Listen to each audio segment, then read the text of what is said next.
Give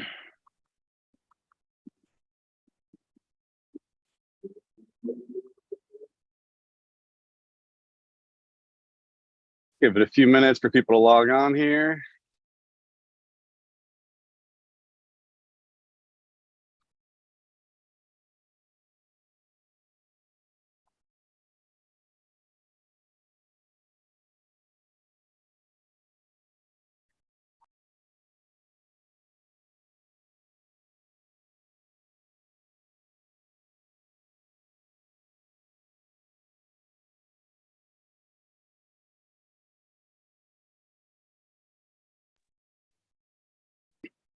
All right, welcome to the Cannabis Marketing Live podcast, where we cover the most effective marketing trends and strategies to grow your cannabis dispensary, delivery service, and brand.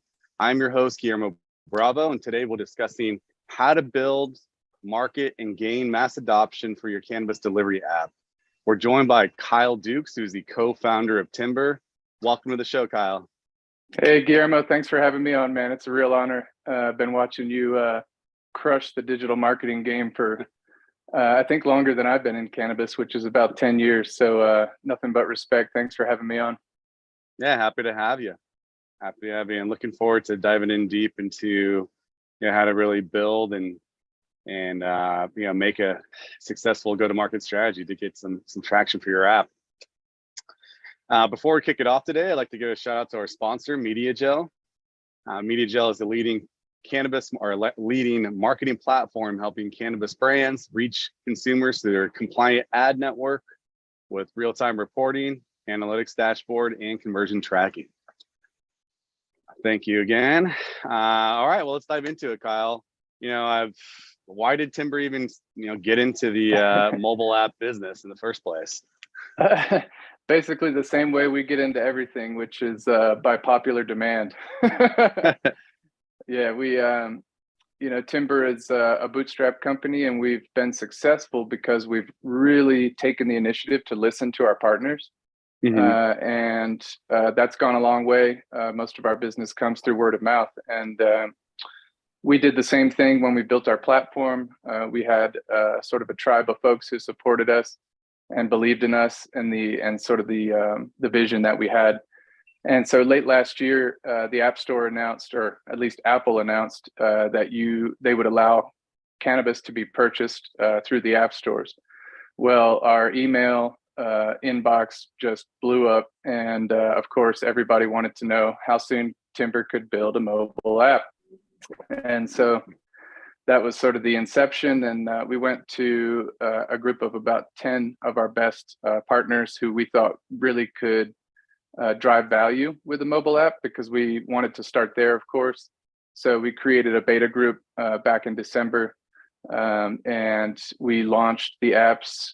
I mentioned in the post for the event, we've launched over 30 versions in 8 months. And I think, when did we officially launch it? I guess it was usable in about late February, early March. We really started to be able to place orders through it. And then now I would say we are 95% complete on the feature set. Everything that you can experience on the web, you can experience in the mobile app. And then we have a few enhancements still planned. So our work is never done, but I'd say it was a 6-month effort, concentrated effort. Yeah, and just so our audience knows your capabilities, so you build mobile apps. So what else do you do at Tymber? Like, give us an overview of the company and your specialty. We should zoom out. That was a good intro question to get our feet wet. But our core product is e-commerce software. And so we primarily serve retailers. Initially, we started with delivery only. I was a delivery operator 10, 12 years ago down in San Diego. And we were vertically integrated. We grew it, extracted it, infused it, and sold it on our own website. And we never hired a single vendor to do a single thing for us. And that led us to building an e-commerce platform, real software. Back in the day, we were in there with duct tape and popsicle sticks and WordPress, And it was about 2017 when we realized that we needed software. real engineers and not more plugins, basically. And so we initially thrived in delivery e-commerce.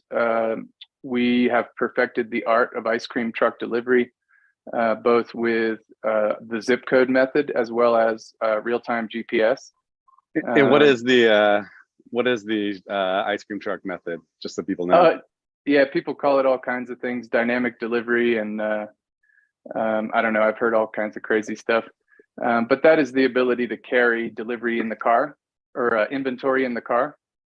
And so currently the limit on that is, sorry, my business partner, Scott, is calling me in the middle of the webinar that he should be watching.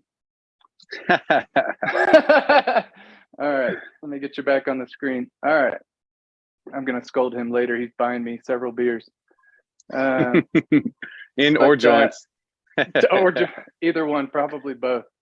But yeah, ice cream truck is the ability to carry unprepared inventory in the car.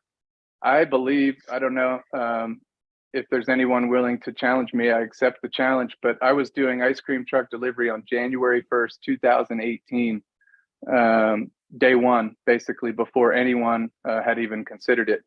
And we saw it coming and had prepared for it, but the problem was $3,000 in the car is not enough. And so that's going to go up to 10,000.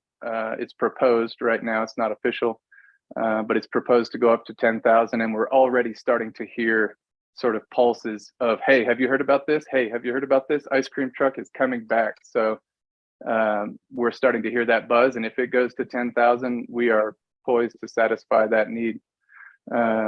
We already do it in many high volume settings. And so that was our initial specialty. And we really were able to work with our point of sale partners to perfect that. And I was really proud of that our team pulled that off basically in December of 2017, when that was the last thing on anyone else's mind.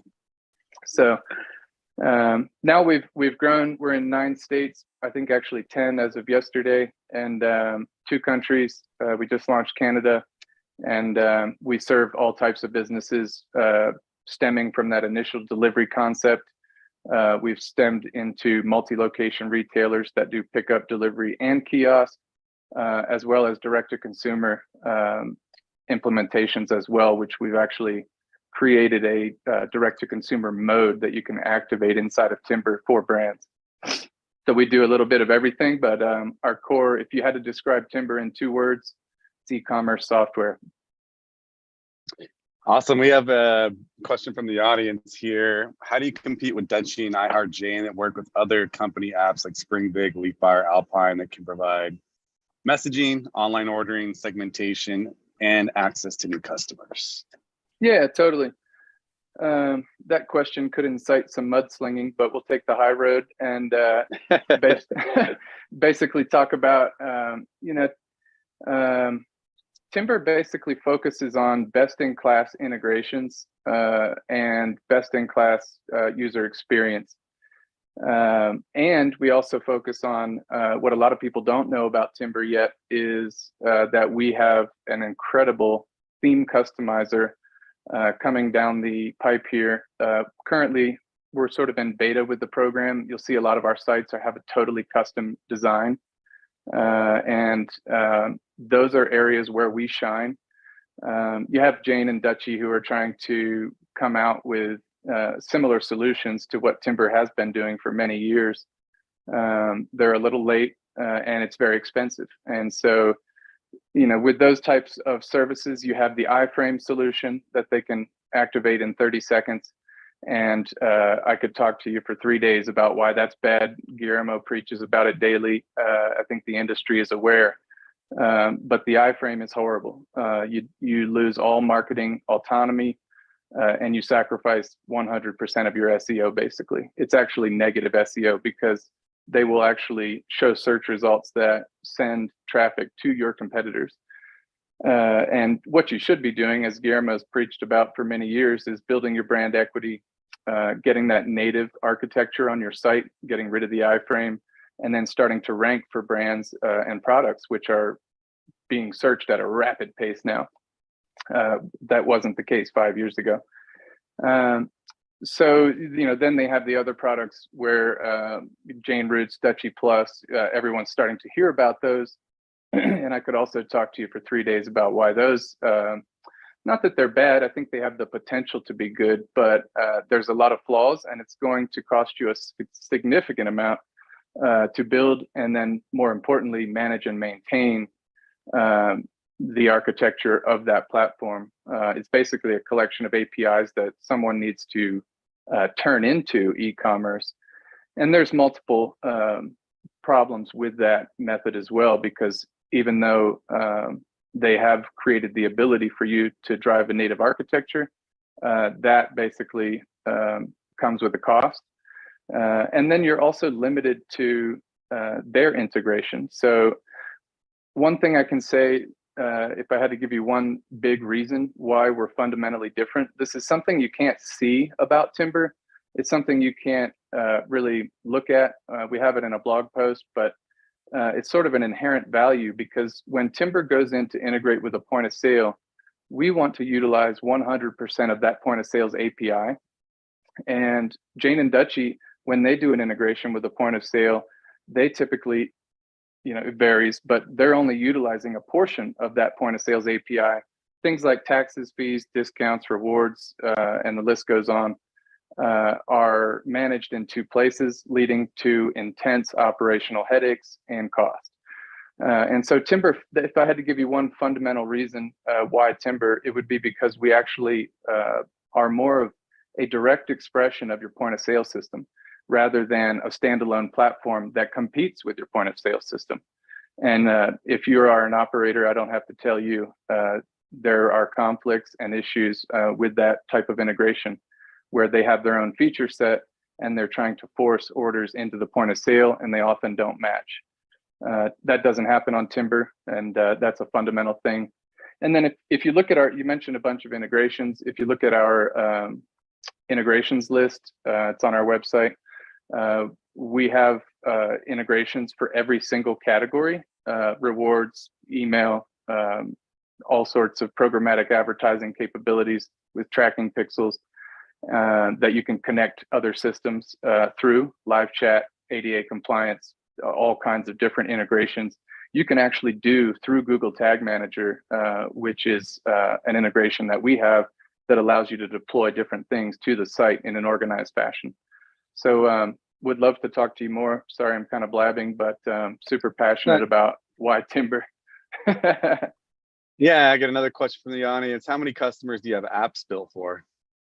Yeah, we started with our 10 beta group in December, and then we started selling again. We kind of closed that off because we wanted to just focus. We couldn't do 100 at once, of course. And then we started selling it again once it became functional in, I'd say, mid-March. And so I don't know off the top of my head how many, in addition to those first 10 we have. I can tell you we have live in the App Store, I think 14 now, maybe 15. So there's 15 live, and then there's a bunch in onboarding. I don't know if I had to estimate, probably 20 more coming. Awesome. And I can tell you that everyone's very excited. The retailers, as well as some brands I've been talking to, are very excited for a variety of reasons, which I think we're going to get into. So that's generally, people are excited about it. Yeah, I'd be excited as well. We got one more question here. Do you submit under your development account, or do you have customers get their own development account? Yeah, that's a great question. People want to know if it says Tymber is the developer. People ask us, does the app say Tymber? Is it a Tymber app and I'm inside of it? No. None of that. Basically, this when you go in the App Store, you can go there right now if your phone is handy. Check out some of our best apps: the Sanctuary, Garden of Eden, Humble Root. You can find those in the App Store, and you'll see that it says they are the developer, the dispensary name. They are the icon for the app. It's the logo. 100% of the branding is totally yours, and Tymber is nowhere to be found. In fact, our goal, that's great.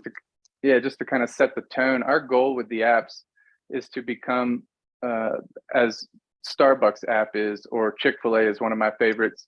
Yeah. you love them or hate them for their religious Political views. practices. Yeah.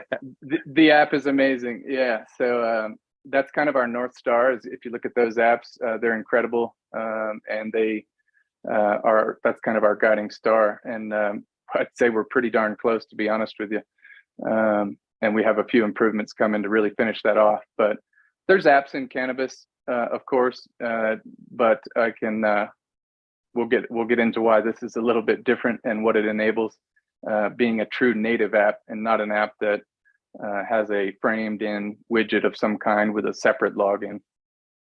Yeah, and can you integrate into text messaging platforms? Is another question here. Yeah, absolutely. We have several integrations that can do that. Alpine IQ we just launched, Spring Big, or we haven't announced it. It's going to be launched any day now. But I feel like it's been launched. We've been working on it for so long. And Spring Big, Alpine IQ.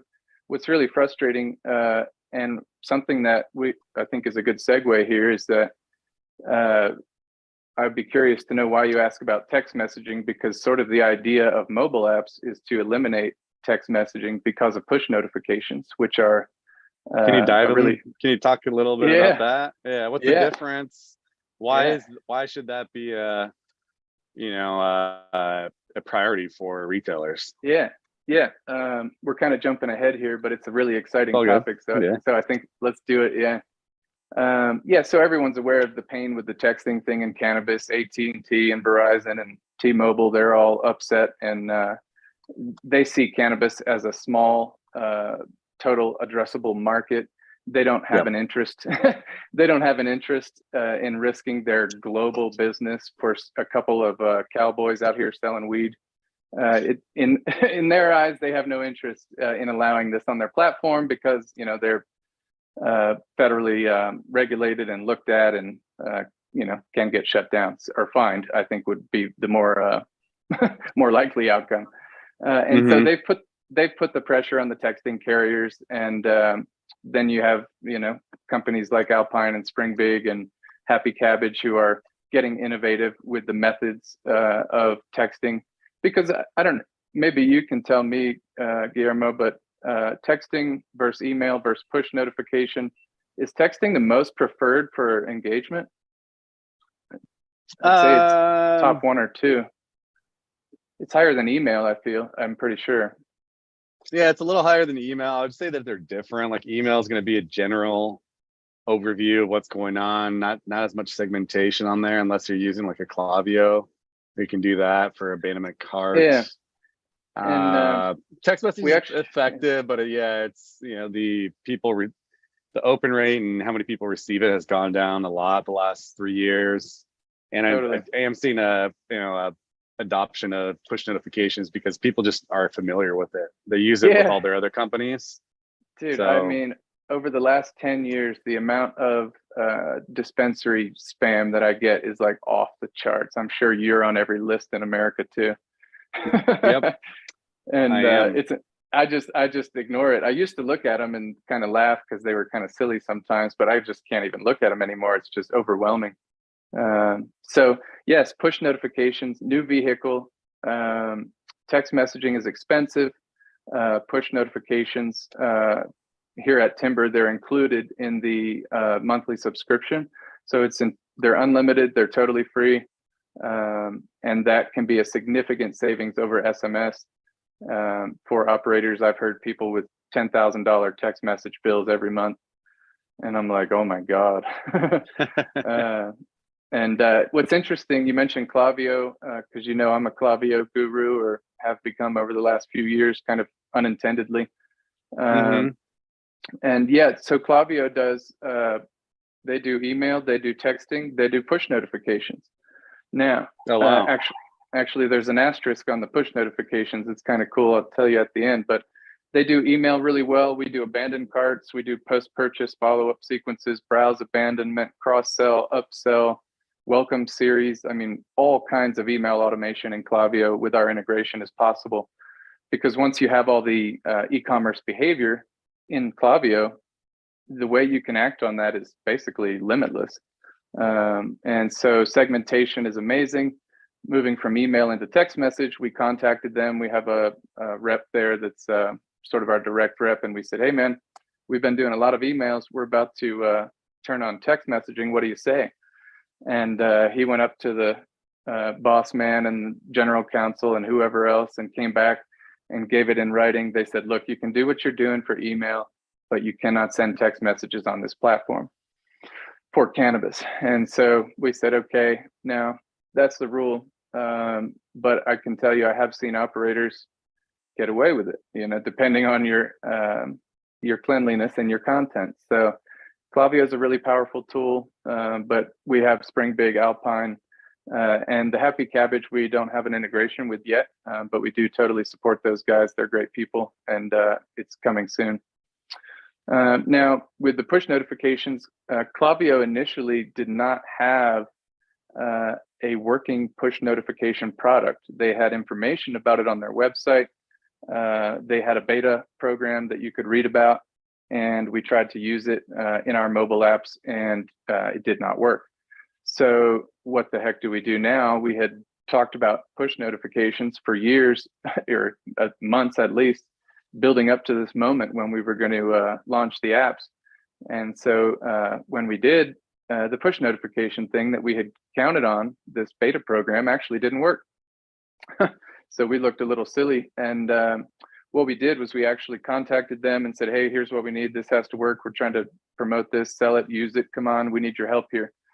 And so we kind of left the ball in their court. And then we went back to our camp and we said, well, we got to do something quick. So we actually created our own basically push notification. I don't want to call it an engine, but it's a campaign engine, I guess. And right now it's an extremely simple form. You can simply blast a notification to all of your users who have the mobile app. And so we have that ability. You would blast everybody on the list. Everyone would get the push notification. And it's not a big of a concern about engagement rates like with text messaging. You know, if you're blasting too many people and spamming, you get reported and this and that. There's consequences. And so with the push notification, simply in Tymber, we created the ability to blast all of your customers. And you can put emojis in there and cute little sayings and promotion codes. And then a new feature we just launched in the app is a little notification page where you can see a list of all of those. So like, for example, if you put a promotion code in that outbound push notification, put a little broccoli sign, Happy Flower Friday, 25% off with code Friday or whatever, then they can go in the mobile app and then see those incentives in a list that you've sent historically. So that is incredibly valuable. I don't know if you have any questions on that, but want to leave it open-ended so that people can ask more questions and listen to me blab less.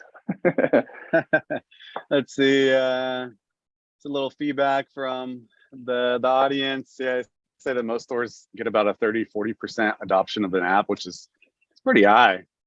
Yeah, that's 1/3 of your audience that you have direct connection with, which is phenomenal. Yeah, I actually prepared a. You can get your VIPs on there, especially get your top spenders on there. It's even better. Yeah. How do you reach customers who do not download the app? We only have about 20% adoption of our app. It's a question from the audience here. Totally. I mean, I guess I could take that one. Please, because I like I told you in our pregame session, I said you wrote the book on this one, not me. Yeah, I mean, if you want to get a hold of your customers, first thing is capture them in your audience, right? So get them to opt in to your point of sale system, your CRM, email, SMS, push notifications. So get them to opt in is the first thing, and that's required by law, because like if you text message someone without the permission, it's like $15,000 fine per text message. So definitely follow the compliance. This is not cannabis regulations. This is the actual what is it, CCPA. There's a couple of regulation companies that federal. You don't federal, want to do yeah. it. So you don't want to mess with it. So get people to opt in, and then email, text message, And push notifications are a great way to get a hold of people. Push notifications will be within your mobile app. Email and SMS can be just direct to their email address or phone number. And then you can also do retargeting. So if you get someone's phone number and email address, you can use that to follow them around with ads. You know, if you go to Amazon, you shop for shoes, then you go to Instagram, you start to see those shoes everywhere. It's the same idea for cannabis. Totally. So those are different ways that I would engage with your clientele. Do you guys do targeted push notifications based on purchases? So I trailed off on that story there. Yeah. Coming back to Clavio, they actually, after we built our campaign engine inside of our admin dashboard, they came back and they said, all right, we fixed it. And now it actually works. Yes, thank you for asking that question. So we could finish the last story there. And yes, in our engine from our admin dashboard, it's a simple blast, you know, Flower Friday. You can just simply blast your customers. But in Clavio, of course, segmentation. Yes, you can go nuts like I described earlier. You can do just a couple off the top of my head. I mean, VIP spenders who spent more than $500 in the last 30 days. I helped one of our app customers set that up. It's because they said, should we blast this thing out and tell everyone to download the app on the first day? And I said, oh, absolutely not. Because you don't want to have everyone stop using your website and go into the mobile app, because that would seem strange in terms of SEO. But you basically would want to invite a special segment. So anybody who's a VIP, we came up with like 300 customers out of, I forget how many they had, tens of thousands. And we identified a segment of 300 customers who were VIP spenders and were such and such a frequency, twice a month or something. So that's what I would recommend. Yes, in Clavio, segment and go nuts with that. Now, and you could do, you know, bought X category, bought X brand, shops this frequently, shops at this location. You can segment by, we have some partners who have 8 locations. And so in Clavio, they've got all the locations, the customers, what locations they shop at as a segment. So yes, go nuts. The one thing, I don't know if we've given the disclaimers on what doesn't work in the mobile apps yet. It's not on us. But there's 2 major things that don't work right now. They're not really major because at least in California, I think most folks are on iOS. But the Android devices, we shipped the complete app to the Google Play Store. It's a little war story with a funny ending. And so, like, one thing to know, you can only do this in iOS. You can only purchase in iOS. In the Google Play Store, we ship the complete app with the add to cart button and the checkout and the whole thing. And you know, we were of course nervous, having never done this before, thinking what's going to happen here. And so the Play Store came back and said, whoa, Apple said you can purchase in the App Store. We never said that. And they said, what we'll let you do is you can have a catalog of products, but that add to cart button and that checkout screen, you got to get rid of that. So we went back and, oops, my Siri somehow thought I was talking to it. We went back and we removed the add to cart button. So now there's a catalog of products, looks just like your website. Everything syncs up. You just can't add to cart. And we're willing to add the button back as soon as Google says go. And so in the Android store, they do not allow purchases. You could consider it a product catalog, basically, that they could browse. They can actually see their loyalty points. I don't know why Siri thinks I keep talking to it. But we get the loyalty points in there. You can see your historical orders in there. And you can receive push notifications. However, second catch to the mobile apps that we've run into. Can't buy in the Android store yet. And as soon as Google says go, one click, we're going to add that add to cart button back and it'll be on. And then the second thing is Clavio push notifications on Android devices do not work yet. Obviously, we're putting pressure on them to make those work. But as of right now, any push notifications sent through Clavio would only be for iOS users. So those are the disclaimers that we had to get out at some point. So wanted to stick those in there now. What about, I got another question. If someone's already built an app, can they drop in your online ordering to fulfill the e-commerce? Yes and no, I guess. You know, what we didn't thoroughly cover in the beginning is that Tymber is what is known as a headless architecture. It's kind of what Jane and Dutchie are sniffing around now. And we've always been headless architecture. And what that means is that our back end, or our database that powers your e-commerce experience, is headless, which means it can have multiple faces to it. It can come in multiple forms. So that could be a web app, your e-commerce. You go to Google Chrome on your laptop and you're looking at the front end, which is the web app. And then we also have the mobile app, which utilizes the same headless back end, but the mobile app reflects everything just as true as you saw it on Google Chrome on your laptop, because everything is coming from the same back end. So there's a variety of ways you could solve that issue. Alpine IQ has done it. They have sort of a Tymber frame inside of the Alpine IQ app, which is cool.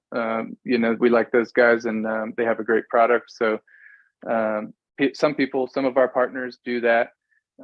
But like I said in the beginning, our North Star is to truly make it like a Starbucks app or a Chick-fil-A app experience, which is just beautiful and native and not framed in a box.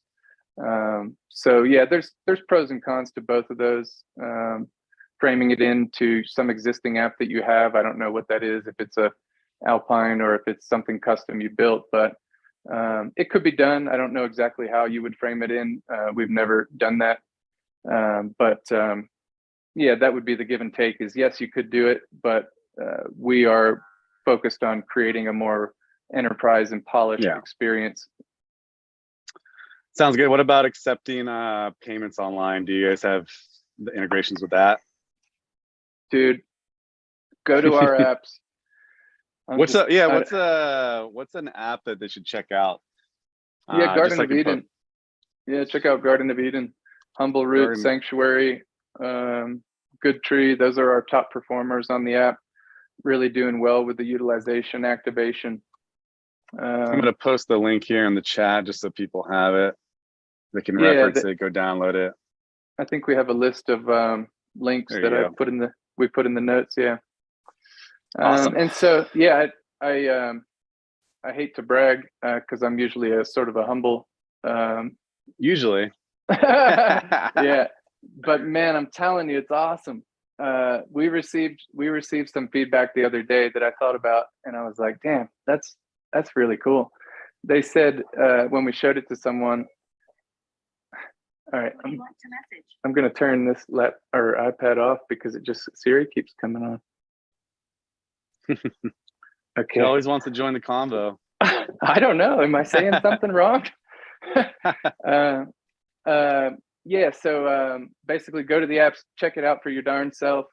We have an ACH solution currently. It's with Stronghold, which is our ACH integration partner. And the other day we were showing it to some important folks, and we said, "Hey, what do you think of this?"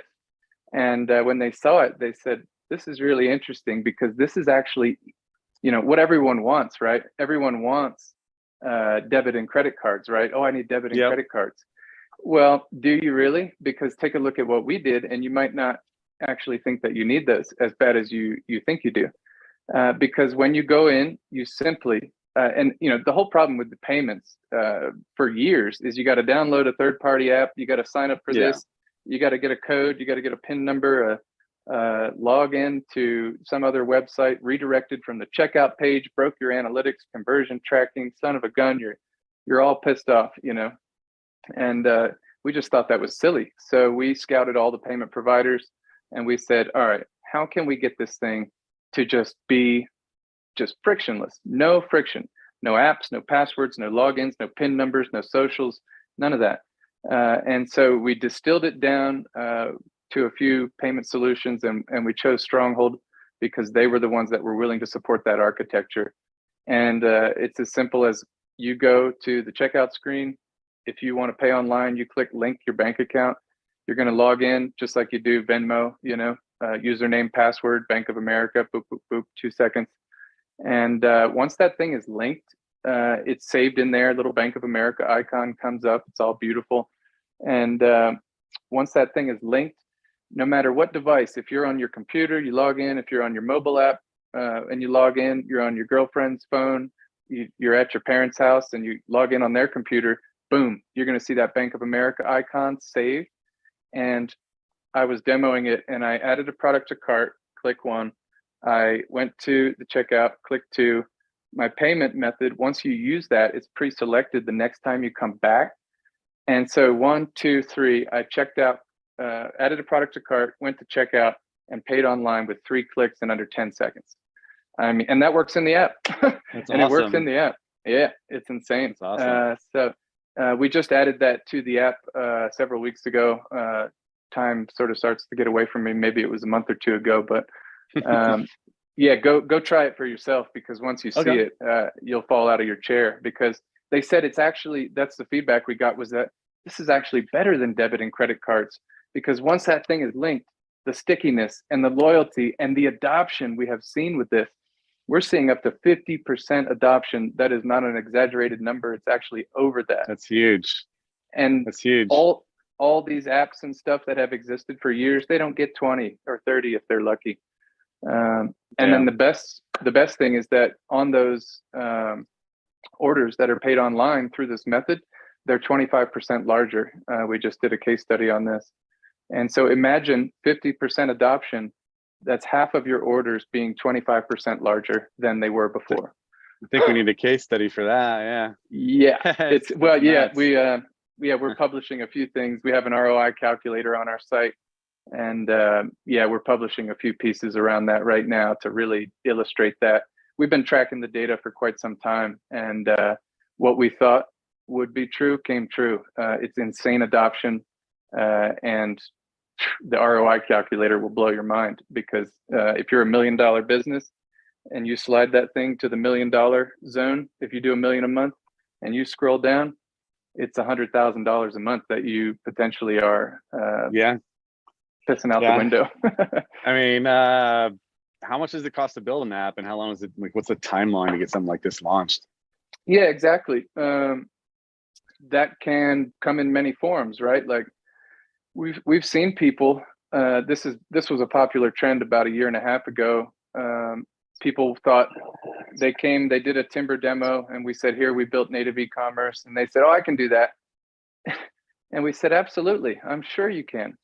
I bet you'd do a darn good job. But the mountain of tech debt and the maintenance and the management of a platform for an independent business, or even if you have multiple locations, or even if you're as big as an MSO, the cost and maintenance is insane. And now 1.5 years, 2 years later, most of those folks are coming back with their head down, and we just put our arm around them and say, let's roll. And so the same thing is happening with the apps. We just talked to a really high volume California operator yesterday who has built their own mobile app and spent a mountain of money on it. I got some friends down in San Diego have built their own e-commerce and mobile app, spent a mountain of money on it, did an awesome job, but the number that they have invested in it is off the charts. And so that's what Tymber is doing with our e-commerce. That's what we're doing with our mobile apps, is we're solving that problem, because dispensaries and delivery services, and especially brands, should not be going into the code of anything. No. They just shouldn't. I wouldn't recommend it to anyone, to be honest. It's a very long and bloody path, but that's what we actually enjoy. So same thing as our e-commerce. Think about it like a spectrum.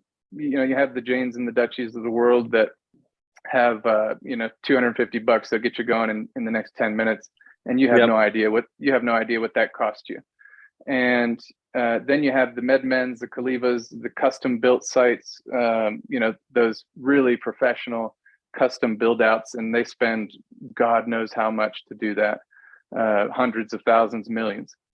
And so what's in the middle? How do you get native e-commerce like all the other companies in the world who sell things online. I just want to be like them. Why can't I do that? And so you have the really expensive custom build out. You have the cheap iframe. They'll turn you on in 10 minutes. And then there's not a lot in the middle. There hasn't been for many years. And that's always blown my mind. How the polarization of these potential outcomes of your e-commerce. It's like, well, I don't want to do either one of these really. And so with the apps, we charge simply a monthly subscription fee. Tymber builds the app. It only works as long as you're a subscriber of Tymber. You are the developer, you are the app owner, you are the branding. And I guess, if for any reason you ever wanted to terminate services with Tymber, you could still have the app and the account and the shell, but you would need to implement your own e-commerce at that point.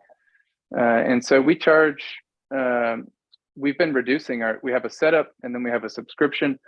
Our goal is to get that setup down to almost nothing in the future, of course. Right now it's a few $1,000s setup fee, which I've seen quotes go out for up to 100,000 for app build outs. And so that's kind of what you have to weigh it against. We don't even want to charge a setup fee. We just sort of have to fund this new extension of the business that everyone sort of wanted to accelerate.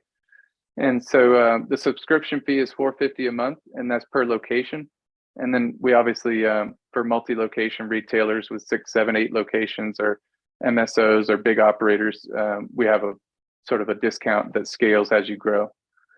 So that's generally how it works, and we're trying to get our pricing model down as fast as we can to make it more accessible. Yeah, it's a good price point. What's the turnaround time with someone, like Adrian in the audience? She said she just signed on. Like when is that going to be launched? Hi, Adrian. I know who you are. It started out back in December. We didn't know how long that was going to take. And so we just made a guess. We were off by a little bit, but I've seen worse estimates in software, to be honest. Does it like change depending on what point of sale you're using? Like because I know you have a really great integration with Blaze and some of these other ones. Does that shorten the launch time? No. So okay. To get to the point, the answer to the question is it's really quick now. We go through a short process. We have a sort of variety of what we call welcome screens that you can choose from, different layouts, almost like a theme for your website. We say, here's 6 options. Choose your favorite layout for the welcome screens. And then we'll go through colors and make sure that the branding is on point. That process can take 2 days, or if there's a bunch of back and forth email for weeks, it could take weeks. But if in a perfect scenario, several days collaboration on the design side, we're going to customize that for you. And then implementation on the development side, it's been shortening. So it started out, it was a few months, then it went to a month. And now I think it's down under a couple of weeks to be safe. Awesome. Yeah. So that's great. Initially it was a bloodbath because we were getting rejections. But you got the formula now. Yeah. Now we got it. Awesome. Yeah. Well, Dwight Zeringer has a question. Will you service Latin America? Mexico is an upcoming market. Okay. Yeah, that goes back to what Guillermo just said. Depends on the point of sale, because back to what I said earlier, Jane and Dutchy are sort of moving to be a standalone platform, less dependent on integrations with point of sale partners. And that may work for them. That's great, but Tymber's never going to do that. We believe that we can provide a best-in-class experience for e-commerce, and then we need to work with point of sale partners who have exceptional point of sale APIs that we can utilize. And so, yes, if one of our point of sale partners is able to work in that country, state, city, anywhere, we can go. But because of the unique architecture of Tymber, we're not attempting to build a standalone platform that doesn't need a point of sale. We are moving the opposite direction, which I think is a fundamental thing that people should understand about Tymber, because that's totally, there's so much value in there. I don't even think anyone really understands the impacts. But basically, yeah, we can service anywhere. There may be, most of the compliance falls on the point of sale. And because we are more of an expression of the point of sale in a raw and beautiful way, we depend highly on them, and we've got really great point of sale partners. So just reach out to us on our website if you have if you want to talk further. We can introduce you and see what the potential is. I'm not too certain who's down there from a tech perspective at this point. All right, I got one more question. Do you have an API that can be integrated if you already have a custom app and they want to keep it native like a Dutchie Plus? I think you already answered that, but yeah, like, do we have an open API that you can sign up and use and build your own app? Is that the question? Yeah, that's kind of the problem with Jane Roots and Dutchie Plus. Don't do that. If you have the ability to build on top of an API, I would recommend don't call us, call the point of sale and build it yourself on top. They already have an API. Why would you? That's the problem with Jane Roots and Dutchie Plus, is they are layering additional layers of API, which don't always communicate well together. And if you have the sophistication and the chops to build on top of an API, why make Tymber the middleman? We do have a couple features on top of the point of sale that you would go without, but from my point of view, I wouldn't put another layer of APIs in my tech stack.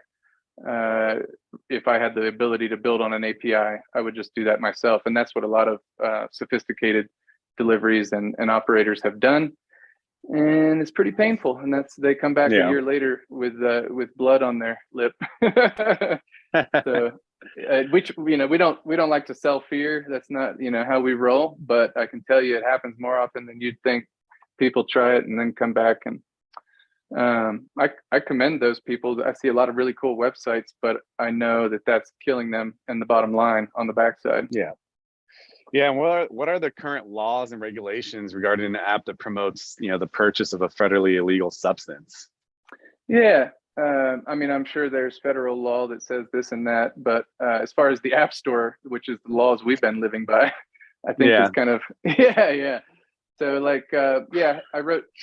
we pulled up all of our, I forgot to tell you the funny part. When Google denied us with the add to cart button, so now when you go in the Google Play Store, we put a funny message when you're not allowed to order and you try to. It says we recommend going on the web or getting an iPhone. So we kind of threw a little diss on them. But yeah, we had a bunch of reasons. Yeah, we had a bunch of reasons for rejection. Boom, boom, boom. Yeah, so the funny thing is, it's not really about cannabis. The app stores aren't concerned about cannabis. We had rejections for vape safety. They were concerned about vaporizer devices, I don't know, potentially blowing your head off. Yeah. And I'm like, really? You can sell weed, but you're worried about this battery. All right. And so we had to do a couple dances there, and what we did was we actually built some tech around it, created a feature.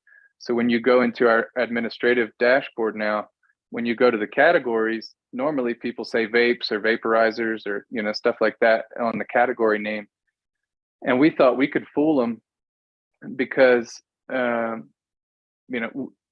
is a human review, and you can kind of mess with them a little bit to see what they're going to do.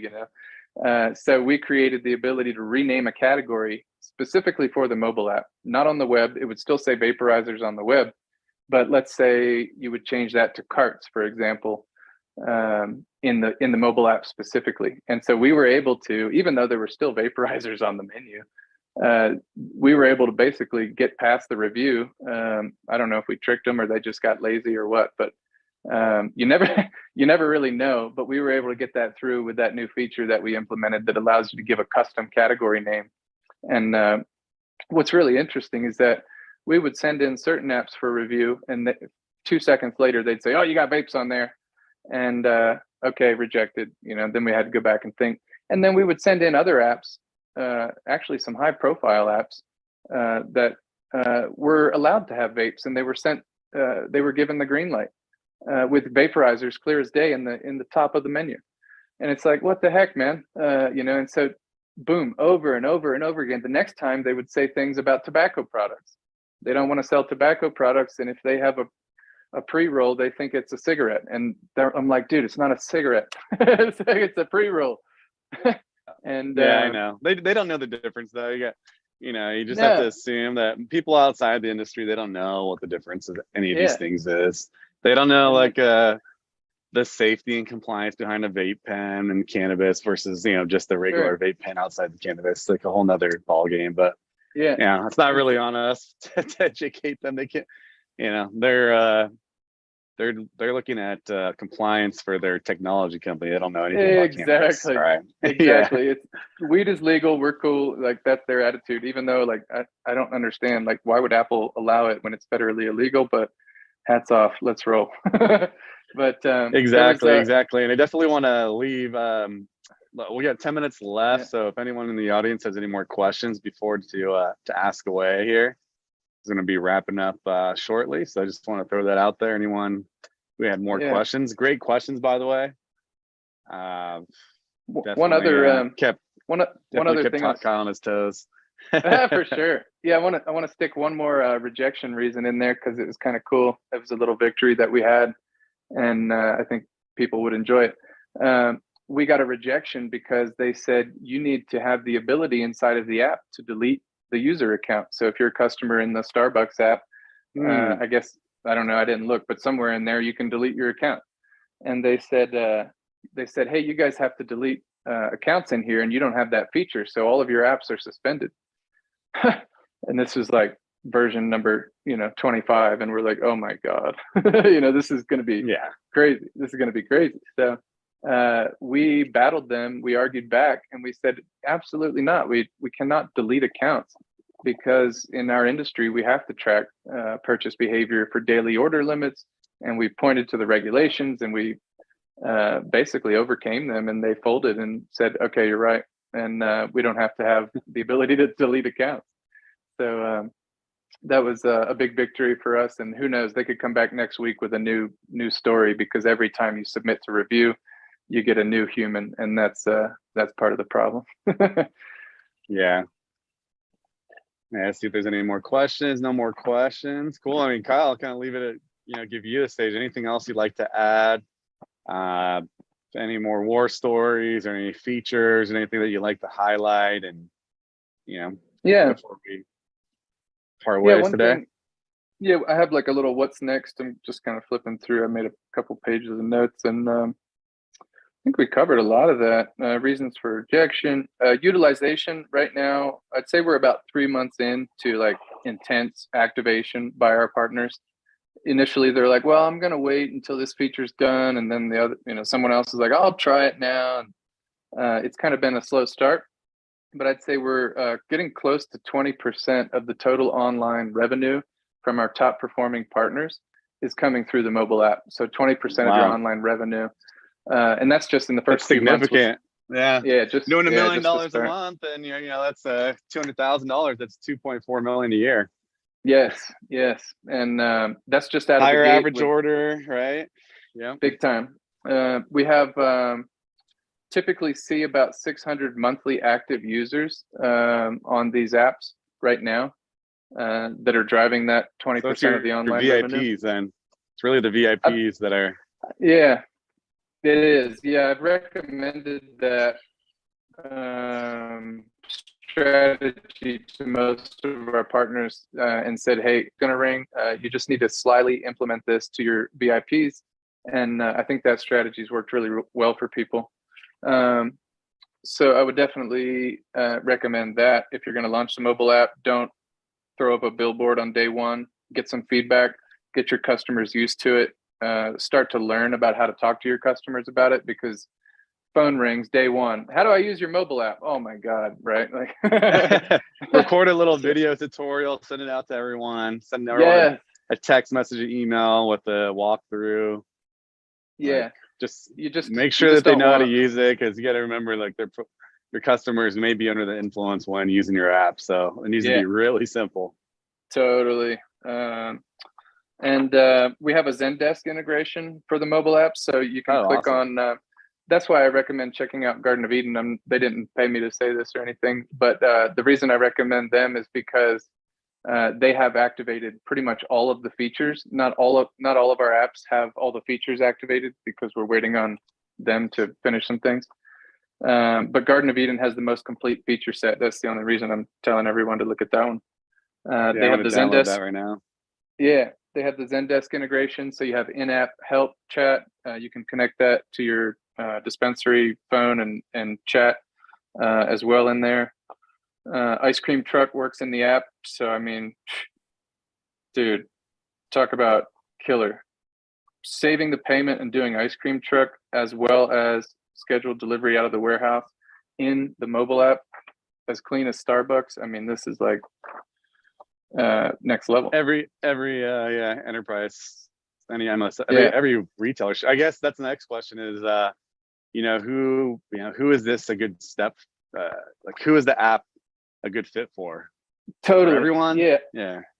And that's an interesting topic. We got 5 minutes left, so I got to keep this one super short. But we argue in a friendly way, and you and I kind of went back and forth on it, like, who should be using this and how could it be good or how could it be bad? Like, there's a lot of different angles you could look at it.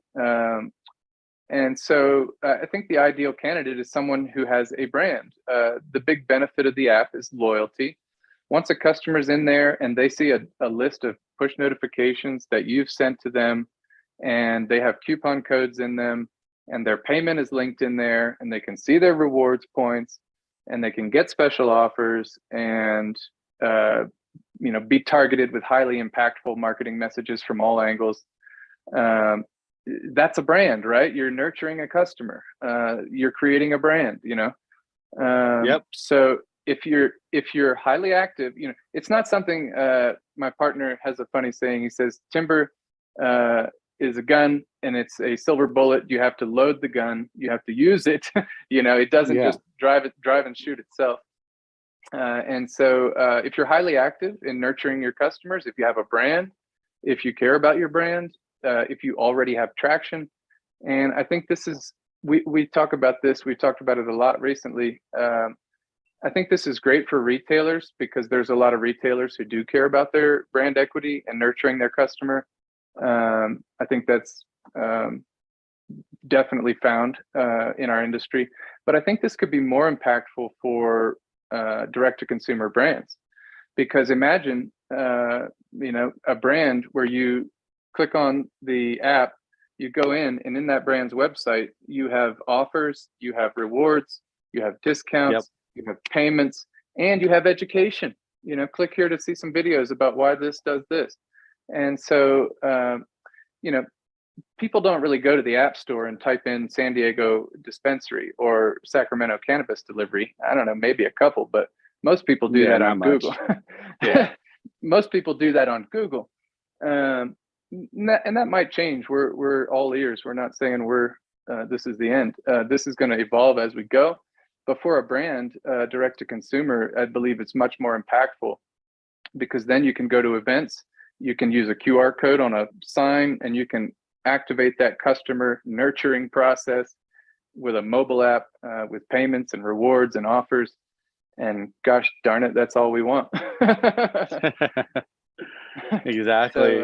Well, Kyle, I mean, thank you for sharing all your insights and your war stories of getting cannabis apps approved in the Apple App Store. Kudos to you for figuring this out. And anyone that's in the audience, feel free to go to Tymber's website. I'll post it in the chat here. It's tymber.io. If you're looking to go down that route and do a headless e-commerce menu and mobile app. Anything else you'd like to add, Kyle? I think that's it. I can talk all day, but I think everyone's ready for a beer or a joint, one or the other. Sounds good. Well, thanks again, everyone, for joining today. Kyle, once again, thank you everyone from our audience for logging in too. And once again, this is the Cannabis Marketing Live podcast. We cover marketing trends, marketing strategies to grow your cannabis dispensary, in this case, delivery app or brand. I'm your host, Guillermo Bravo, and shout out to our sponsor, MediaJel, for hosting this and sponsoring this. So take care, everyone. Have a wonderful Thursday, and we'll catch you next week. Thank you so much, Guillermo. It's been great. Yeah. Thanks, Cheers.